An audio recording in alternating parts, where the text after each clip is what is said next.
Happy Chanukah, everyone. I want to share with you a thought that I recently heard on why this week's Torah portion of Miketz falls out most times on Hanukkah. And it's explained that this week's Torah portion of Miketz, Pharaoh has these crazy dreams and he cannot interpret them. And he hears about this Joseph fellow that's been sitting in jail and he calls him up. He says, this guy knows how to interpret dreams. He comes and he says, you know what this is all about?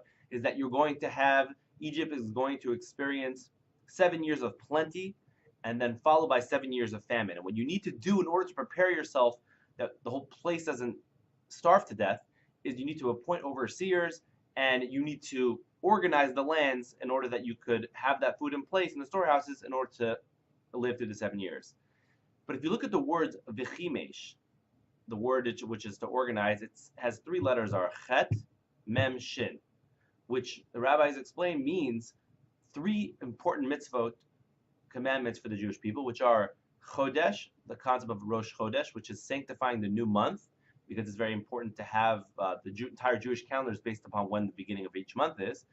Then there's Mila, the concept of the bris Mila, to circumcise one baby boy, and Shabbos is the observance of Shabbos.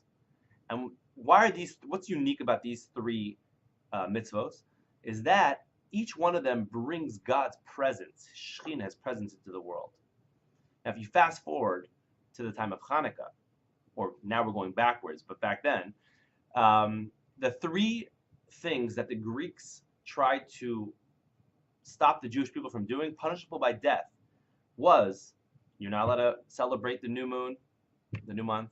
You're not allowed to circumcise your boy, and also you're not allowed to observe the Shabbos. Why did they do that?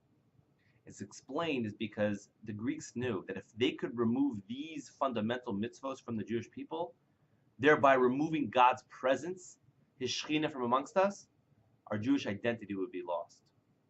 Joseph, who was so smart when he says he was telling Paro, he thought he was telling him agricultural smart moves of, yeah, prepare your storehouses, but what he really was doing is, he told the Jewish people, you have to do whatever you can to celebrate and honor the new moon, the fact that the sanctification of the new moon.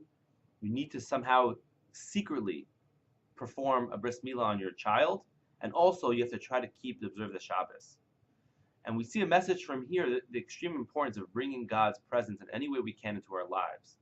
And when Hanukkah comes, and what are we trying to remember? There's many different miracles, a lot of different messages to learn from Hanukkah. But if we could take this one and say, is that we need to do whatever we can to have God's presence within us, to try to perform the mitzvot in the best way that we can in order to enrich our lives and be able to continue to have God within us, residing amongst us for many, many years to come. I want to wish everyone a wonderful, happy Hanukkah.